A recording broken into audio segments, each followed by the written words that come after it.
Bitcoin todavía es muy pequeño como para ser considerado una divisa potente. Tanto el plan de Kamala o el de Trump pasan por un dólar más débil. Un dólar más débil de alguna manera beneficiaría a Bitcoin. Todas las divisas están en una especie de competencia para ver cuál se devalúa más. Hay una estadística y 15 de los mayores 20 o 25 hedge funds de Estados Unidos creo que tenían una posición en Bitcoin. Esto no es porque los 15 han llegado a esa conclusión ellos mismos. Muy probablemente es que entraron 2 o 3 y el resto lo vieron y dijeron, bueno, pues voy también a poner un poco, ¿no? Porque no voy a quedarme yo fuera de esta posibilidad. Entonces yo creo que eso también funciona así para los países. En un mundo en el que todos esperan gastar más dinero y eso obliga a generar más liquidez, eso es un contexto en el cual las divisas se van a devaluar. Y entonces si se devalúan las divisas, Bitcoin, que no es devaluable como sí que lo son los dineros fiat, pues claramente se vería beneficiado. Y además tiene la ventaja de que le pilla además en un ciclo que para Bitcoin es muy positivo, y es un ciclo en el que acaba de pasar el halving, un ciclo en el que los mineros ahora mismo son todos rentables, no hay mineros que estén perdiendo dinero que se vean obligados a vender, un ciclo en el que ahora mismo casi todos los vendedores forzosos de Bitcoin han desaparecido, y todo esto es un contexto muy positivo para Bitcoin que se podría ver muy beneficiado del más mínimo cambio de la liquidez al alza.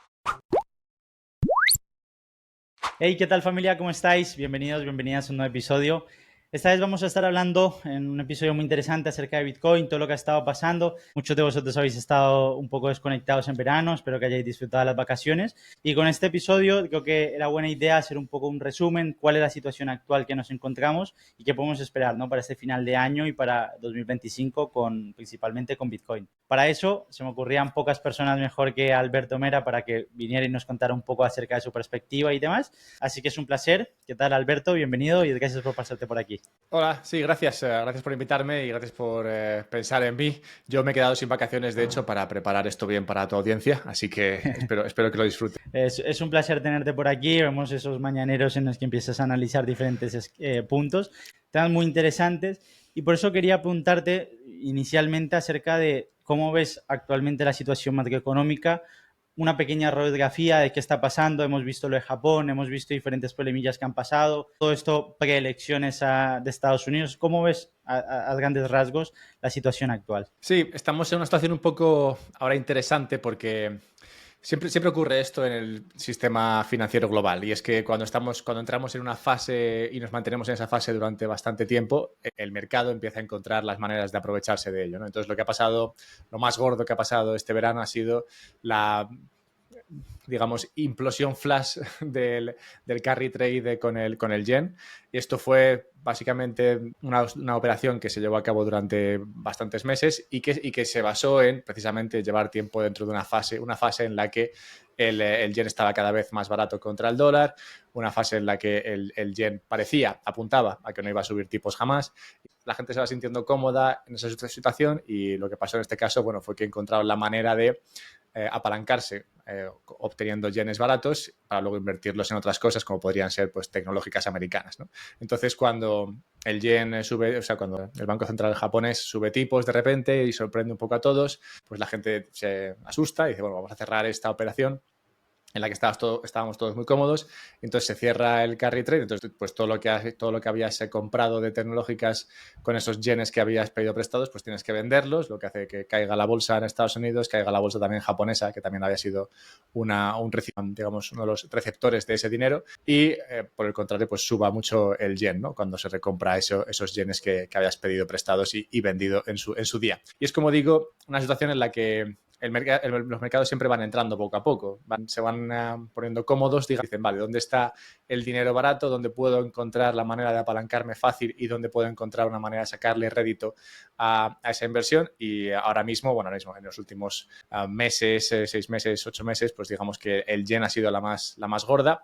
El yen históricamente ha sido una que se ha usado para esto, pero bueno, también se ha usado el euro, se ha usado el franco suizo. El carry trade es una cosa que se ha puesto muy de moda para aquellos que se hayan perdido agosto tomándose pues mojitos y demás, pues volverán y todo el mundo hablará de carry trades como si fuese, pues yo que sé, fútbol. Pues todo el mundo tiene una opinión muy clara al respecto, pero simplemente porque se ha hablado mucho de esto a raíz de lo de Japón, pero es una operación que pasa muy a menudo y que vemos siempre en los mercados. Y como digo, en cuanto a qué momento estamos ahora, pues es un poco delicado porque, claro, cuando hay un susto de esta categoría, la gente se queda un momento a expensas a ver qué pasa, ¿no? A ver si en Japón realmente ya no vuelven a tocar nada y entonces volvemos a estar seguros haciendo esa operación, o si por el contrario va a cambiar algo y entonces igual estamos más cómodos encontrando otra operativa que nos sea más segura para encontrar esa liquidez para las distintas operaciones que se pueden llevar a cabo.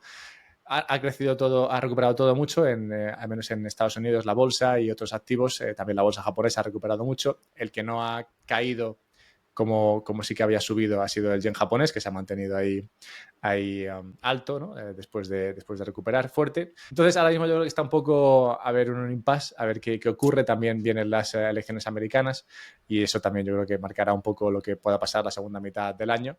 Pero bueno, es un contexto interesante porque bueno, eso se ha ido creando y construyendo y de repente se ha caído un momento y entonces eso siempre asusta y por eso ahora mismo la situación es una, digamos, delicada en la que hay algunos que esperan que vuelva a saltar el carry trade, que lo que queda por romperse allí, pues se rompa otra vez, lo cual subiría de nuevo mucho la volatilidad, destruiría otras operativas y provocaría una caída más fuerte del mercado.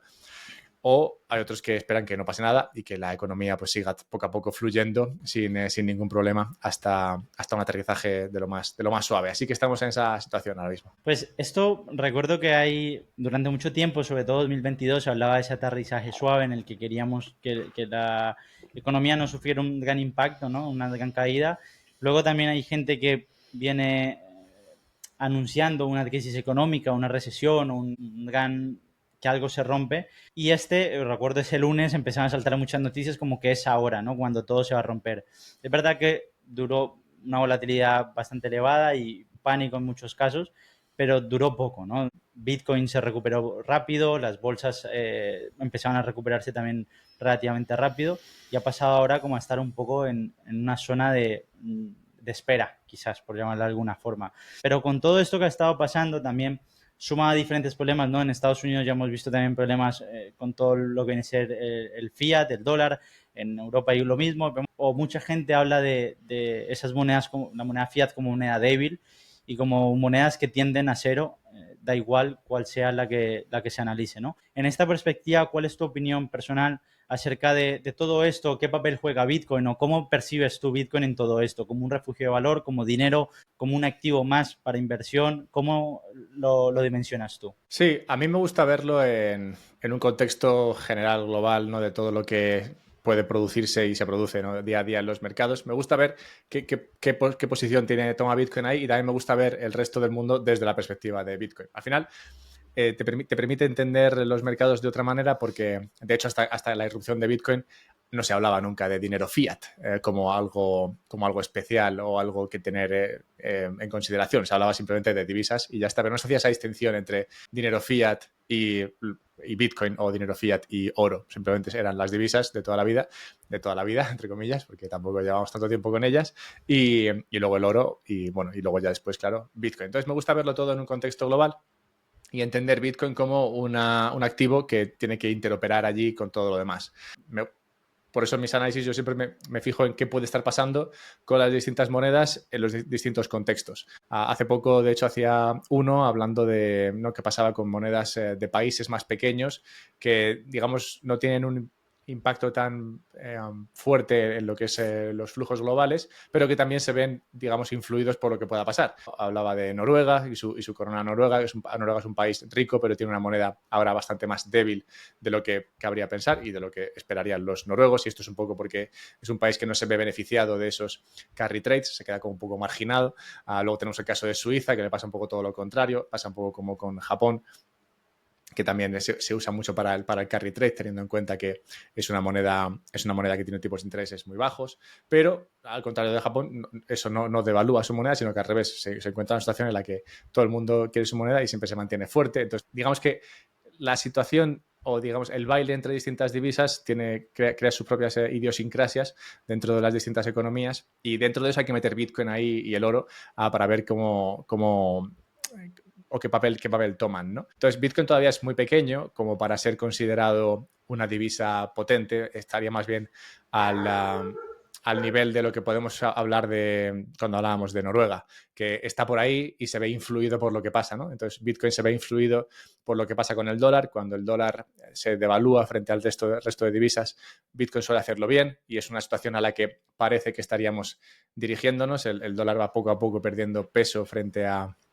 otras monedas después de haber subido muchísimo frente a todas ellas en los años 21, 22, 23, cuando empezaron a subir tipos de interés muy fuertemente, pero ahora empieza a desinflarse y entonces Bitcoin está en ese contexto también en el que bueno, un dólar que se devalúa le vendría bien. También está el tema del yen, el tema del yuan y básicamente el euro. Esas son las 4 monedas que parten el bacalao y dentro de eso hay que ver cómo le afecta a Bitcoin, siendo la principal, claro, el dólar. Entonces, a mí me gusta entender Bitcoin como un activo más en el que se puede invertir y en el que puedes tener tus saldos en función de lo que pienses que va a pasar con las distintas monedas o lo que va a pasar con tu ahorro. Esto visto a nivel global, pero a nivel particular o de persona que está viviendo en según qué país, pues puede ver Bitcoin simplemente como un activo en el cual puede ahorrar fácilmente desde el minuto 1 con pocos saldos, porque otros activos en los que podrías invertir pues sería la bolsa americana o serían casas o serían bonos y también, pues eso, ahora Bitcoin, ¿no? Entonces, Bitcoin tiene unos pros y unos contras contra todos esos otros activos. Y yo básicamente me dedico a hablar de los pros muchas veces, porque bueno, en el contexto en el que estamos nos encontramos en uno en el que básicamente todas las divisas están en una especie de competencia para ver cuál se devalúa más.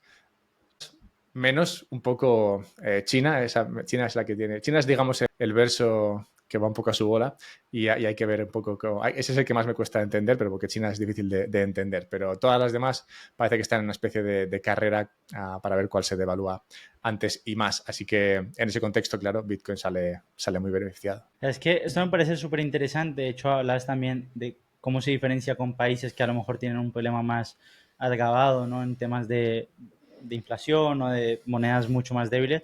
Y en contextos como el de Argentina o Venezuela, en el que quizás se tenía un contacto más cercano con gente de allí, es muy complicado entenderlo desde un país europeo, quizás con una economía que no es la mejor, pero digamos que es estable y que al lado de lo que están pasando en estos países somos quizás privilegiados, en el que la gente comenta el hecho de en un día pueden cambiar 3 o 4 veces los precios, pueden haber diferentes monedas que todas son desastrosas, sueldos muy bajos, una pérdida de poder adquisitivo constante y Bitcoin pasa a ser como un activo completamente diferente, ¿no? Aquí la gente, pues quizás en países desarrollados, en economías un poco más sólidas, la gente está haciendo trading o viendo cómo puede crecer su patrimonio y puede quizás ganar dinero con esto, pero hay otras economías en que lo que la gente quiere es dejar de perder constantemente por adquisitivo y salir de eso, ¿no? Digo que eso también ha llevado a que países como Argentina, sobre todo, se estén posicionando muy bien y que hayan tenido como muchos proyectos o empresas o startups que quieran desarrollar infraestructura Web3 con blockchain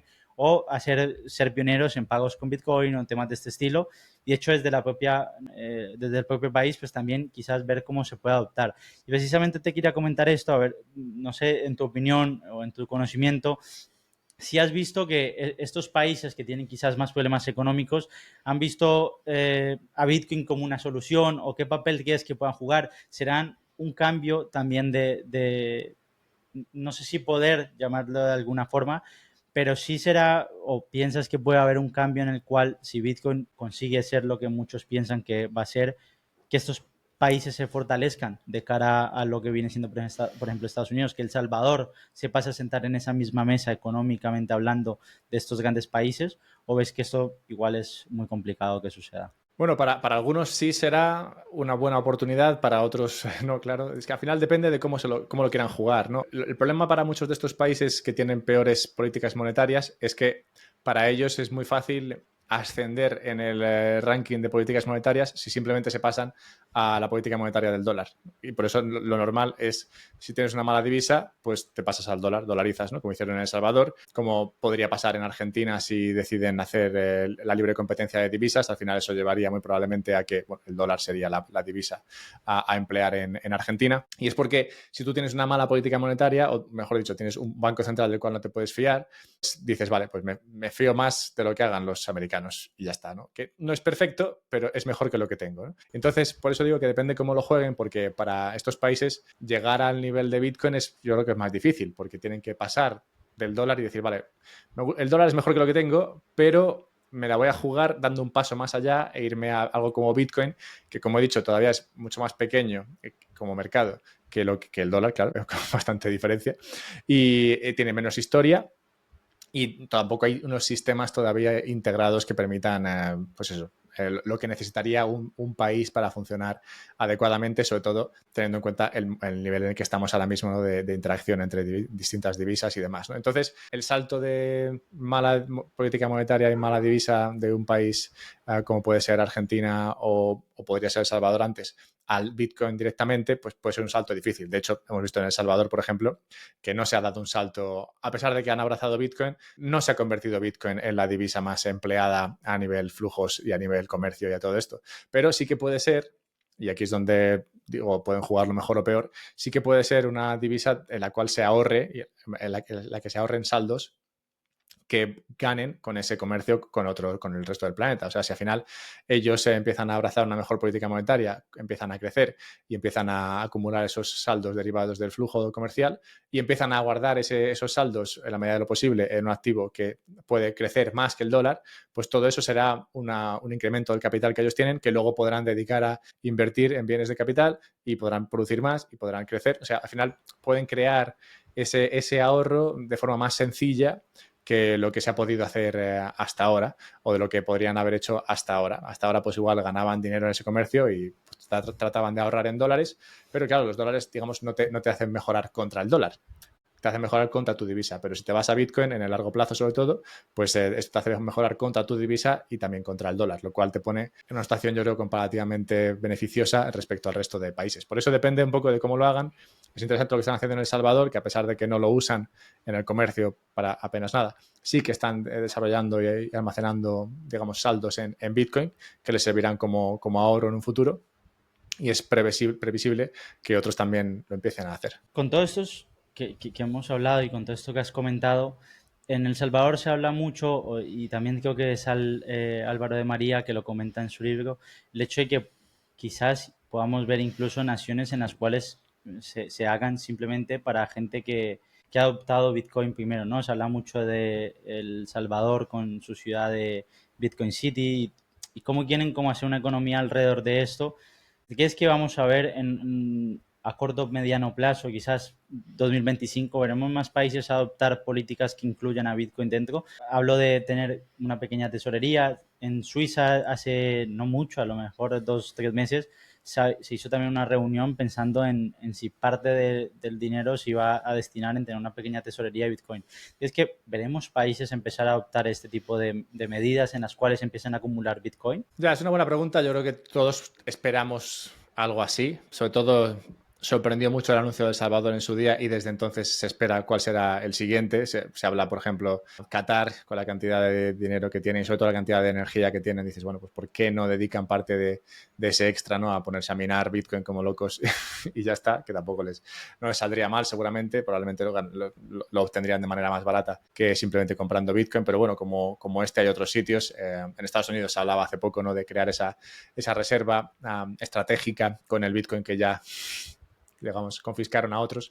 Pero bueno, que hay varios países en los cuales esta idea empieza como a rondar. Yo creo que será un poco como el destino de Bitcoin, ¿no? O bien todos o bien ninguno, ¿no? Si empiezan a pasar más El Salvador, o sea, El Salvador fue en su día un ejemplo muy, muy pequeño y yo creo que tampoco se tomó demasiado en serio, pero si el año que viene sale otro país muy rápidamente sería seguido de otro y luego de otro y luego de otro. O sea, yo no creo que veamos un escenario en el que se sume 1 o 2 países más y luego pasen otros 3 años y luego 1 o 2 países más. O bien no se suma nadie o bien se empiezan a sumar todos, porque rápidamente en las mentes de los demás en las mentes de los demás países empezará a surgir la idea de, oye, yo no me voy a quedar atrás, si estos están empezando a hacerlo, ¿por qué no voy a hacerlo yo? Y de hecho, por ejemplo, lo hemos visto también con con Bitcoin en los ETFs. Bueno, perdón, con los ETFs de Bitcoin en los hedge funds. Creo que el otro día había una estadística y 15 de los mayores 20 o 25 hedge funds de Estados Unidos creo que tenían una posición en Bitcoin. Esto no es porque los 15 han llegado a esa conclusión ellos mismos. Bueno, probablemente es que entraron 2 o 3 y el resto lo vieron y dijeron, bueno, pues voy también a poner un poco, ¿no? Porque no voy a quedarme yo fuera de esta posibilidad. Entonces, yo creo que eso también funciona así para los países y por tanto creo que es lo que veremos. En este caso, ves más o menos que o no pasa nada y estamos igual, o pasamos a un posible patrón Bitcoin o en un modelo en el que los países empiezan a adoptarlo, ¿no? Lo digo porque, por ejemplo, históricamente, ¿no? Vimos, y que creo que es un poco lo que decías antes, de que cuando se empieza a sumar la gente es como el miedo de quedarte fuera, ¿no? De ser el tonto que no lo adopta. Vimos como algunos se cantaron por la plata, otros por el oro, y evidentemente los que con el tiempo nos dimos cuenta que los que se cantaron por la plata se han equivocado. En este caso, creo que eso puede generar ese incentivo de, oye, puede ser que los que apuesten por el oro sean los de Bitcoin, los nuevos Bitcoiners, y nosotros nos quedemos con bien moneda fiduciaria o bien volver a un patrón oro. ¿Crees que esto es lo que se puede estar moviendo en estos próximos años? Yo lo del patrón Bitcoin lo veo un poco más lejano. Sí que hay... bueno, si te pones a pensar, no hay escenarios que podrían hacerte creer que esto está más cerca de lo que podría estar. Por ejemplo, tanto el plan de Kamala o el de Trump pasan por un dólar más débil. Un dólar más débil de alguna manera beneficiaría a Bitcoin. Entonces, esto podría hacer que de repente para todo el mundo sea obvio que tener Bitcoin sea bueno. Y si para todo el mundo resulta bueno, para todos los individuos me refiero, pues también para todos los fondos de inversión y también para todos los países. Entonces, de repente, si te encuentras en una situación en la que muchos países tienen saldos en Bitcoin, pues entonces tampoco es tan difícil dar el salto, ¿no?, a empezar a usar Bitcoin. Es muy difícil y llevará tiempo. O sea, por ejemplo, ¿por qué no funcionan la mayoría de los servicios de pagos con Bitcoin? O porque, por ejemplo, en El Salvador, que es moneda legal, digamos, no se usa, pues básicamente porque la gente no tiene suficientes saldos en Bitcoin como para aceptarlo y usarlo en el comercio habitual. Entonces, hay que pasar primero por una fase en la que estos saldos se construyan. Hay que pasar por una fase por la cual, pues eso, todos los países o una mayoría de países o los países importantes tengan saldos sustanciales en Bitcoin y luego ya, si acaso, poder dar el paso a eso. Pero fíjate que ahora, por ejemplo, tienen saldos sustanciales en oro y no lo usan para comerciar. Entonces, el paso hasta el patrón es largo, Es más lejano. pero sí que es verdad que, bueno, estamos ahora en una coyuntura interesante porque pueden cambiar varias cosas en los próximos años y es verdad que nadie se va a fiar de usar... Todo el mundo quiere quitar el patrón dólar. Incluso Estados Unidos parece querer quitarse el patrón dólar porque tampoco le beneficia ahora mismo demasiado el tener un patrón dólar. Entonces, si quitas el patrón dólar... otros querrían poner el suyo, ¿no? Querrían poner igual el patrón yuan, pero ellos sabrán también que no funciona a la larga. Entonces, como nadie se fiaría de que otro lo pusiera, e incluso tampoco es obvio que sea algo positivo para el que pone su moneda como patrón, pues igual deciden, oye, vamos a usar algo neutral. Y puestos a usar algo neutral, pues mejor algo neutral y que sea fácilmente controlable y movible, ¿no? Como puede ser Bitcoin. Pero como digo, pues hay un salto ahí por dar. Pues me parece muy interesante y con todo esto que hemos hablado, con ya un contexto más sólido, me gustaría, por cerrar, que nos contaras un poco acerca de cómo ves el futuro de Bitcoin a mediano plazo, corto mediano plazo. Hablamos de estos últimos meses de 2024 y 2025 de cara a todo esto que viene con elecciones presidenciales en Estados Unidos. Parece que hay un cambio en las políticas monetarias. Entonces, ¿qué predicciones tienes de cara a 2024-2025? Sí, es como he dicho, un momento un poco extraño porque hay dos escenarios que se abren un poco, ¿no? El escenario principal y el que yo más probabilidad le doy es un escenario en el que la liquidez en el mundo en general se incrementa, problemas en China que se pueden arreglar con más liquidez, es decir, sacar más dinero. La perspectiva de elecciones y lo que venga después en Estados Unidos también podría traer más liquidez. Los dos, tanto Kamala a su manera y Trump a la suya, los dos esperan o pretenden un dólar más débil, lo cual también implica más liquidez. Entonces, claro, en un mundo en el que todos esperan gastar más dinero y eso obliga a generar más liquidez. Eso es un contexto en el cual las divisas se van a devaluar y entonces si se devalúan las divisas, Bitcoin, que no es devaluable como sí que lo son los dineros fiat, pues claramente se vería beneficiado y además tiene la ventaja de que le pilla además en un ciclo que, que para Bitcoin es muy positivo y es un ciclo en el que acaba de pasar el halving, un ciclo en el que los mineros ahora mismo son todos rentables, no hay mineros que estén perdiendo dinero que se vean obligados a vender, un ciclo en el que ahora mismo casi todos los vendedores forzosos de Bitcoin han desaparecido. Hemos tenido episodios de Alemania vendiendo, de Estados Unidos vendiendo, de algunas bolsas que tenían que entregar su Bitcoin a sus legítimos poseedores, también vendiendo. Todos esos episodios los hemos vivido ya en Bitcoin y digamos que se ha quedado 6 meses o 7 meses entre 60 y 70 o 55 y 70. Y todo esto es un contexto muy positivo para Bitcoin que se podría haber muy beneficiado de el más mínimo cambio de la liquidez al alza. Pero la alternativa es que en esta situación en la cual nos encontramos, pues pase algo que no se quiera arreglar inmediatamente con imprimir más dinero. Es un escenario poco probable, porque al final lo que se viene haciendo en los últimos 20 años es solucionar todos los problemas con más dinero. O sea que incluso en el escenario en el que China, que es lo que he dicho antes, que es lo que para mí está más en el aire, decida marcarse un Estados Unidos 1920 y no imprimir dinero y decir, mira, pues que haya deflación, nos la comemos y a tomar por saco, y no imprimir dinero, pues incluso en ese escenario, que sí que sería recesivo para todas las economías, yo creo que la respuesta sería imprimir más para compensar. Entonces, eso es lo que creo que pasaría, pero es verdad que China, como actor importante en la economía global, está haciendo algo, al menos apuntando a cosas que no son las que los otros están haciendo en la forma de imprimir, ¿no? Que es lo que suelen hacer. Y China, por ahora al menos, no está dando pistas claras de que esto sea lo que tiene en mente. Lo hemos visto porque, bueno, sabes que China sigue muy floja, sigue con el sector inmobiliario y todo eso muy flojo, y aún así no está haciendo como se hizo en Estados Unidos o en Europa de, bueno, pues imprimo un montón de dinero, rescato todo y para adelante, ¿no? Sino que ha dicho, vale, pues que esto cae, pues que caiga. Entonces, eso es un poco como la nota discordante y habrá que ver un poco cómo se soluciona, pero todo pinta bastante bien, la verdad, para Bitcoin en los próximos año y medio.